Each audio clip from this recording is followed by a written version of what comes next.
Everyone, and welcome to day 3 of my 12 days of anime videos. Today I'm going to be talking a little less about like specific manga series or trends like I have in the previous videos, and more so about some publishers themselves, mainly 2 of the like major things that happened this year in regards to publishers. So the first one being the actual establishment and announcement of a brand new publisher by Ed Chavez, and that is Denpa Books.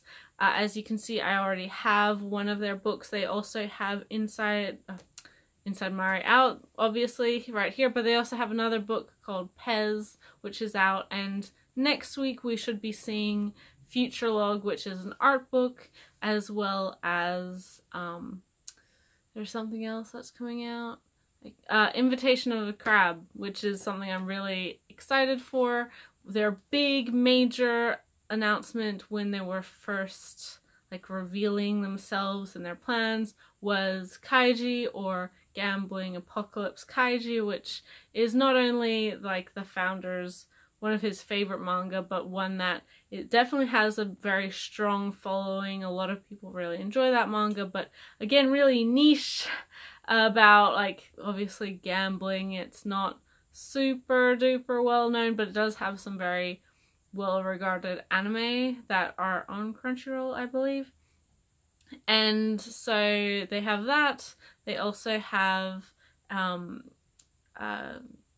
the Fate cooking manga, like Cooking Time with Emiya. I don't remember what it's called, but it's the Fate cooking manga. They have that. They also have Maiden Railways, which is what I'm really looking forward to. That's a Josei single volume series by Asamiku Nakamura, which I love her stuff, and I really hope we see more of her in the coming years.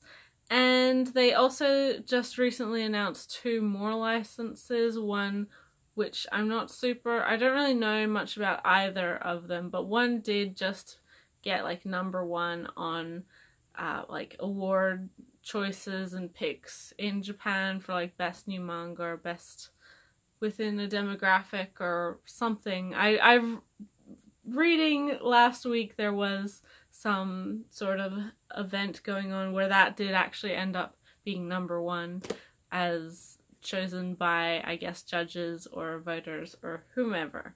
So maybe that's one to look out for. That's the manga that is written by the same person who did As the Town Moves, which I don't believe has ever gotten a English release. The manga, at least I know, the anime has though.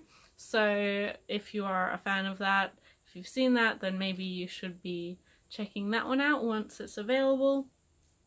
But Denpa has obviously started. They have a lot of really interesting and very peculiar and unusual titles, which is the type of stuff I love to see and love to read. I'm sure that this publisher has a lot of high hopes. I think everyone within the community, especially older collectors, I hate to call myself like old, but for collectors or readers who are sort of past the bubble of like teenage and high school years, once you're a little bit older, these sorts of books are probably more appealing compared to just the usual Shonen Jump fare or whatever else is coming out.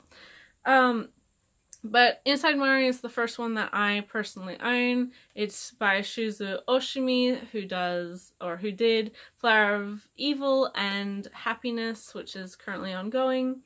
Really, really interesting. I talked a little bit about this in my pickups video yesterday because obviously I showed it off. It's a recent pickup from that, but really, really good. You can actually read the entirety of this series already on Crunchyroll's manga application, which is really great. So you can try it before you buy it. If you have that membership, you can read the first couple chapters free. You can actually read the entire series for free. But yeah, Denpa is really, really exciting. I hope to see much more. For anyone who's unaware, Ed Chavez used to be sort of the running management or in charge of Vertical, back when they first started and first were established, and were really more well known for like a lot of their very unusual titles. They had some Tezuka, they had a lot of josei, which is why we got titles, a lot of josei titles from them at that point, things like Pink and In Clothes Called Fat, and Helter Skelter, and Utsubora, which is behind here, which is also by Asumiko Nakamura. There's just some really, really interesting titles, and I'm hoping that with this new company, I believe he established it with the CEO, or again, the founder of Faku, or like the hentai imprint. So they obviously have some experience with publishing and in the publishing industry and in the manga industry. So it is really reassuring, and I'm sure that it's a definite vote of confidence for people going into this new publisher. It's not like a bunch of unknowns trying to start something and really not knowing what to do or where to go. Right now, distribution isn't great. It is mainly within, obviously, the US. Right Stuff and Amazon are their two main distributors. I think they've set up distribution with a couple other places, but for now it's quite hard as an international customer to get their books. I got this from Amazon through the global fulfillment like scheme or whatever they have. But I really wish and I really hope that in the future they do manage to get their books onto Book Depository, because I think that will make a world of difference, as well as other sort of online international bookstores. But yeah, they're brand new. They're just first baby steps of like getting this new company out of the door. So I'm hoping as time goes and they continue to grow and hopefully continue to gain customers and popularity, that we will see more of their books more available to the rest of the world. Because yeah, it'd be good it would be good for more people to be able to support them without having to go through Amazon or Right Stuff, because they're not always the most affordable. Or and these books are fairly, I mean, this one isn't that pricey, but Pez is, at least in Australian dollars on the Australian Amazon. Like, the exchange rate is really tough, and it's quite a thin book, even thinner than this, so it's a big investment. I'm sure the quality is fantastic, but you know, I'm not really willing to pay that current price, and I think that Book Depository, the price might not be too much lower, but then I wouldn't have to pay for shipping. So it's all relative. It's all, you know, there's ups and downs, and you got to figure out what is better for you. The other major thing, at least in my regards to publishers, is that this is an old book, so I'm not quite sure why I'm going to be showing it off, but the fact that Tokyopop seems to have come back, which was an absolute shock, and honestly something I'm quite hesitant to sort of support and to talk about. Tokyopop, as I'm sure everyone knows, was a major publisher sort of in the early 2000s up until the bubble burst and things. Manga, anime really wasn't hot anymore. Licensing prices had just gotten too high, and so that they withdrew from the market. Basically, I believe went bankrupt and just stopped printing their things altogether. Many people do attribute it to the GFC and sort of the contributing trends at the time, but it is fairly understood that Tokyopop would have been absolutely fine if they'd stayed the course. It was just because of Stu Levy, who is their CEO and obviously runs the company, owns the company, I'm pretty sure. He definitely, thanks to Tokyopop's manga division being so popular, wanted to expand into other multimedia, and mainly, I think he definitely wanted to be like a Hollywood elite, wanted to start making films, like live action films, and get into that, thought himself a bit of a director, and really disregarded the manga side, and so just didn't really care when things started to go bad, when deals and relationships on the Japanese side went terribly. The quality of their books, especially later in their life, was terrible, translation-wise, as well as like paper and binding and everything else. They of course do have, or used to have, some really, really popular and influential and like very sought after licenses. I think Fruits Basket is the first one that a lot of people think of, but also Battle Royale. They had so many different things from so many different genres. They had a BL imprint. They had like various fan books and things that would come out for series. They definitely covered all the bases, and they were, for a long time, really had one of the largest market shares in manga. But they just, the company itself, or at least Stu Levy, didn't treat their products and their customers very well at all. That everyone sort of knows that their books,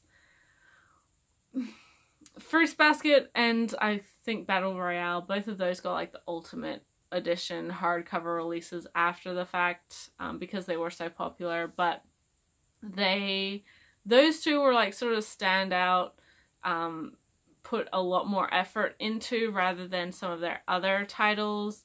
I don't own a lot of Tokyopop, strangely enough, because although Tokyopop were distributing in Australia, they were a little bit before my time. I do have all of Plus Anima, I do have all of Mars, I have, as you can see from the red dot spines here, I have a couple one-shot stuff, but I never owned Fruits Basket from them, and I don't really track down a lot of their series, but they do have a lot of Takuya's work, other things that she wrote and they put out.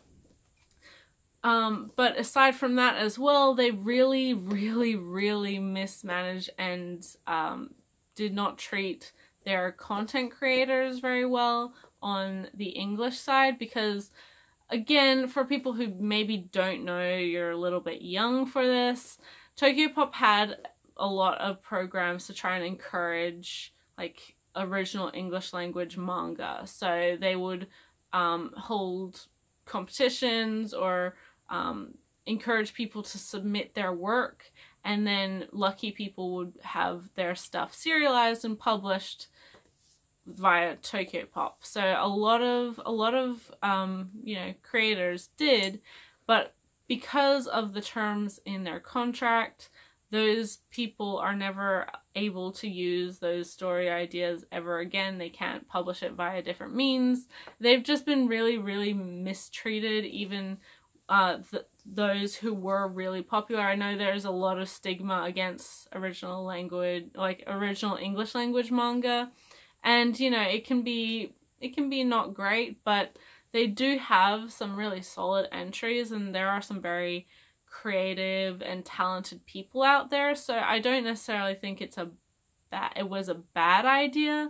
It was just executed really, really poorly, and they treated these winners or these people really badly. So I hate to really encourage them now, because they seem to be doing similar things, that they want to get more like local creators to be making content for Tokyopop. And Tokyopop, they have 2 or 3 licenses. They have the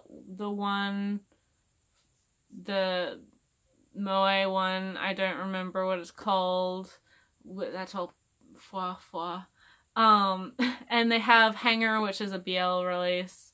And they have, really, I think their main series, or the thing that has gotten people's attention again, is their announcement that they're going to be releasing masterpiece collections of Aria, the manga, and I think Aqua as well, the prequel, which is, Aria is really, really well-known, beloved slice of life, very soothing series. The anime is absolutely adored, and the manga, they did attempt to publish part of it, but it never got done. So this allows them to like finally finish the series off.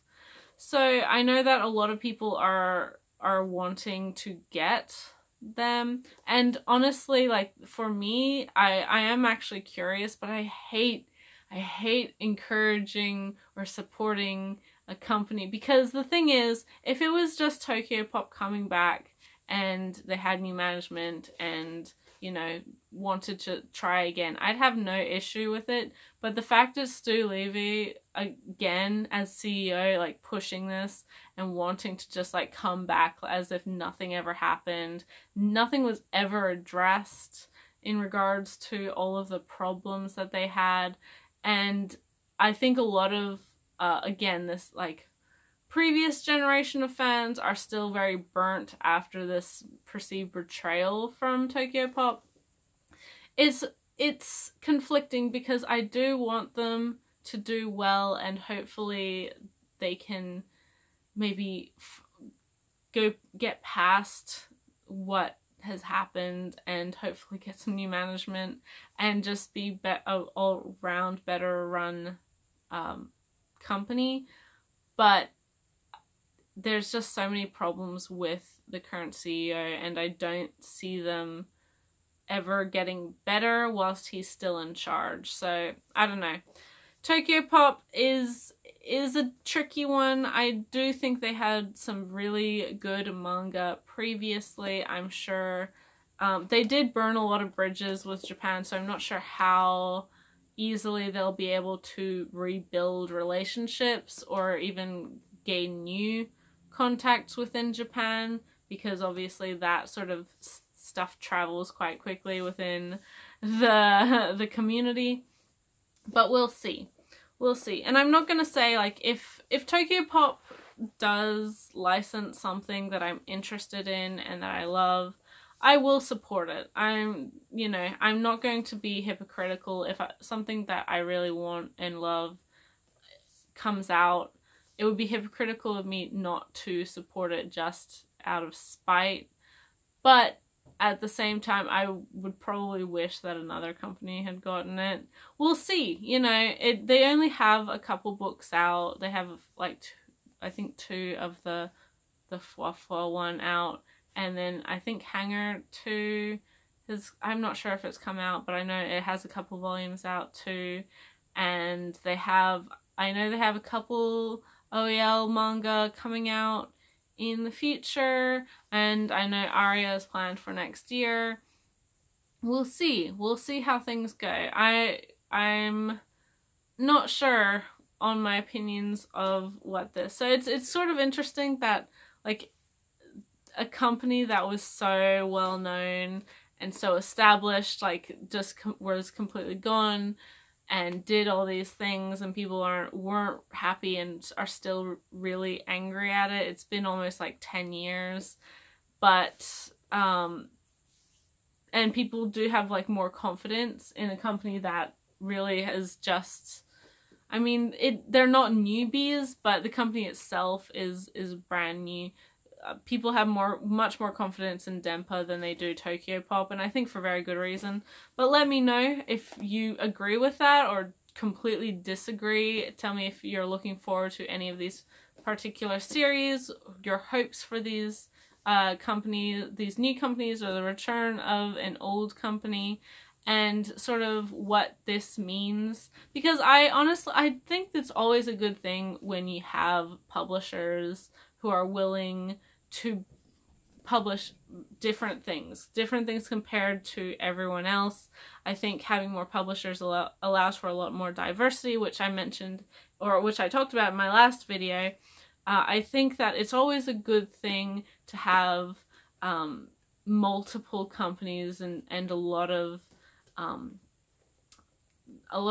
companies working with each other and against each other, and so it doesn't just feel like a Viz is monopolizing the market. I think it is really, really important to have all of these different different series coming out and these different focuses, and if a company wants to focus more so on josei and seinen, that's really great. If a company wants to focus on like moe or yuri or BL or whatever, that's really great because there's always markets for those companies, and it allows obviously for more focus to be brought to those markets. Speaking of anime, as I said, this is mainly going to be a manga video, but speaking of anime, we also had the Crunchyroll and Funimation partnership breakup, which was not really that surprising considering it didn't really make sense that they got together in the first place considering their parent companies. I don't know, it doesn't really affect me either way because a lot of the Funimation titles that were available on Crunchyroll wasn't available for Australia, so I couldn't watch them anyway. Now Crunchyroll and Sentai or High Dive have gotten back together, as it were. Funimation is partnered with Hulu. Something's happening with VRV. I think High Dive is on there now. Yeah, so there's a lot of stuff going on in regards to anime streaming, but we also have, again, speaking of like new licensors, Kuma Holdings, which sounds like, I don't know, to me Kuma Holdings always sounds like a little bit of a joke name, like you really named your company that. I don't know, it just sounds weird to me, a bit like a joke, but their major licenses have been the two This Boy Is, or This Boy Does OVAs that we haven't gotten on Blu-ray yet in the US, which is This Boy Suffers from Crystallization and This Boy Is a Professional Wizard. I really like those OVAs. I have the first two on Blu-ray, and I have the Japanese DVD sets of those other two on DVD, obviously, and they have English subtitles, which is why I picked them up, because I didn't think anyone would pick them up, but Kuma Holdings has. They gave them a dub. They're available digitally on iTunes and other things, but from what I've seen, they seem to be like pretty gung-ho about this release. They've also licensed and are dubbing the audio drama, so that there's an option to listen to it with Japanese and then English subtitles, or there's a dubbed version. It's really interesting. Like, I can't believe they're dubbing, I guess, picture dramas or audio dramas again. That was something that Bandai did, and that's not a practice that really happens anymore. It's interesting that this new company again has sort of managed to do that, so that's looking forward to that Blu-ray release whenever it comes out, because I'll be watching it and listening to it and doing all that.